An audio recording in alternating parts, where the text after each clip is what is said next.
Hello everyone, and welcome to the Photovoltaic Energy Conversion System course. I am Mouhcen El Hadi DAHMOUN, and I will be your instructor in this course. I am an assistant professor at University Center Noor El-Bachir of El-Bayadh.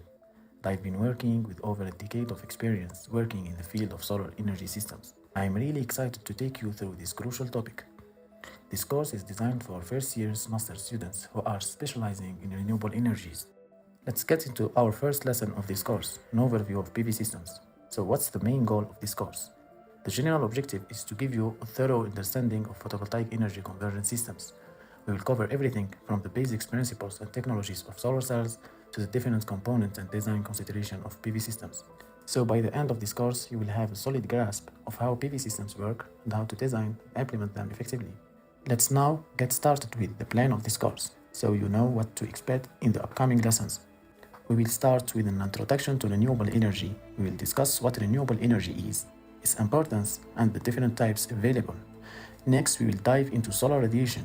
We will learn about how the sun's energy reaches the earth and how we can measure and harness it for power. Then, we will cover the photovoltaic effect, which is the fundamental principles behind how solar cells convert sunlight into electricity.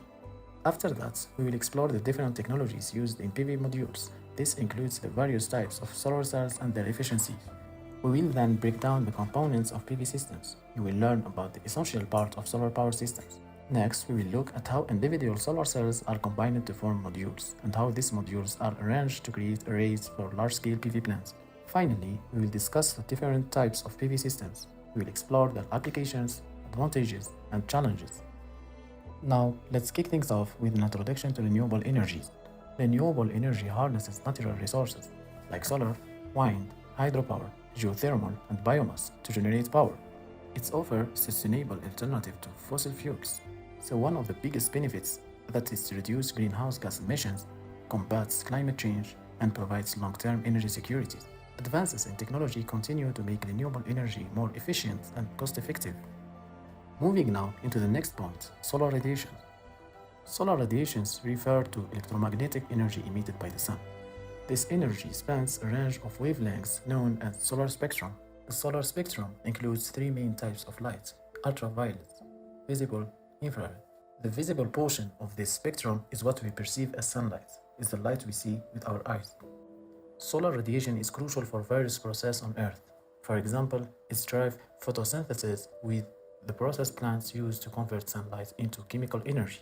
This is fundamental for life on Earth. Additionally, solar radiation is essential for solar power generation. By harnessing this energy, we can convert it into electricity using photovoltaic systems. Now let's proceed to the next point, the photovoltaic effect. The photovoltaic effect is the process by which the PV cells made from semiconductor materials convert sunlight into electricity. The photovoltaic effect occurs in the p-n junction, which is where two types of semiconductor meet: P-type semiconductor and N-type semiconductor. In P-type semiconductor, there is an abundance of positive charge carriers or holes. In N-type semiconductor, there are plenty of negative charge carriers or electrons. So when sunlight hits the PV cells, photons dislodge electrons from their atoms, creating electron-hole pairs. The electrical field at the p-n junction drives these electrons towards the N sides and the holes towards the P sides. This movement of electrons and holes generates an electrical current. This electrical current can be harnessed for power. Essentially, the photovoltaic effect is what allows us to convert sunlight into usable electricity in solar cells. Now, let's shift our focus to what advancements have been made in photovoltaic technologies. Today, solar cells can be broadly categorized into three generations based on their technological advancements. First generation solar cells, also known as crystalline silicon cells, are the most common and widely used. They are highly efficient but can be expensive to be manufactured. Second generation cells include thin-film solar cells, which are more flexible and lightweight than crystalline silicon cells. However, they are less efficient. Third generation solar cells are still in research and development phase. They aim to improve efficiency and reduce costs further using advanced materials and technologies such as organic photovoltaic and perovskite solar cells. This innovation holds promise for making solar energy even more accessible and more affordable in the future. Moving forward, we will cover all the components of PV systems. Let's divide these components into three main groups.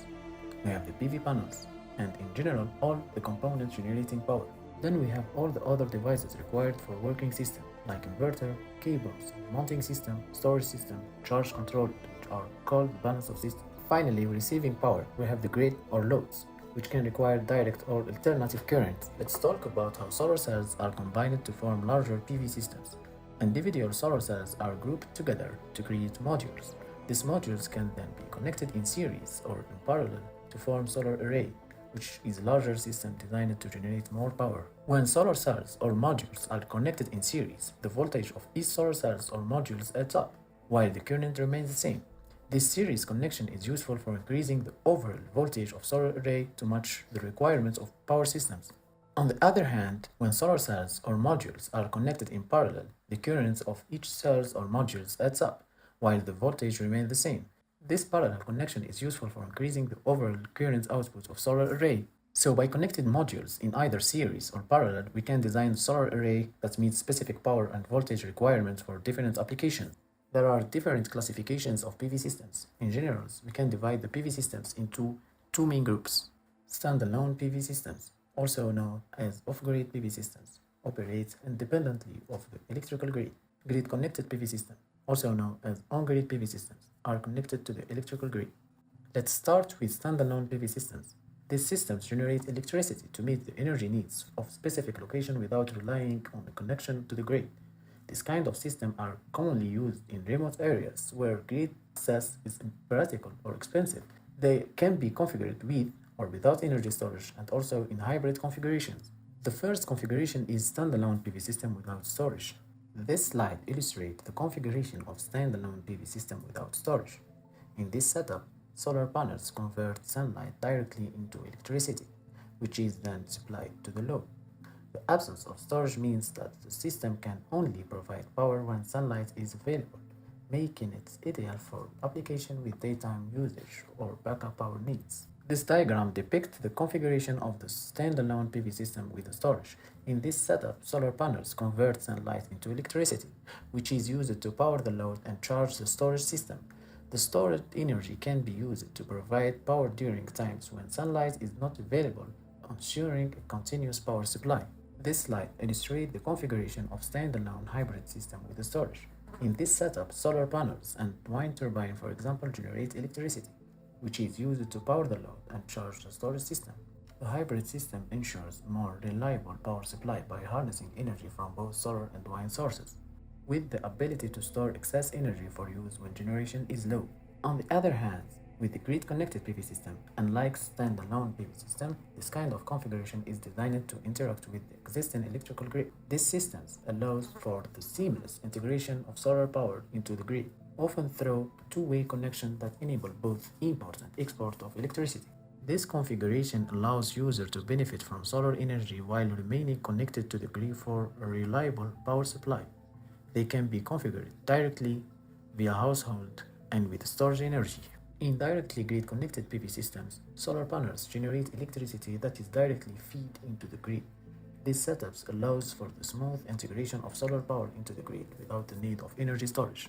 In grid-connected PV system via household, solar panels generate electricity that is first used to power the household's electrical loads. Any excess electricity not used by the household is then fed into the grid, often through a net metering arrangement. In grid-connected PV system with storage, solar panels generate electricity to power the household's electrical loads. Any excess energy produced is used to charge the storage system. This stored energy can be utilized when solar generation is low, such as during nighttime or cloudy day, or day power outage. Additionally, if there is still excess energy after meeting households' needs and charging the storage system, it can be fed back into the grid. This configuration enhances energy reliability and provides greater energy independence by ensuring a continuous power supply. So in this lesson, we have explored the basics of how PV systems convert sunlight into electricity. This foundational knowledge will help us as we continue to study this course, enhancing our ability to design and optimize solar power solution. Next, we'll delve deeper into each part we have already discussed, exploring each step of the process that makes up PV systems in more detail. Let's continue our journey into the fascinating world of solar energy. Finally, I highly recommend you to participate actively in our discussion forums and connect with your peers. If you have any questions or face any challenges, please feel free to contact me.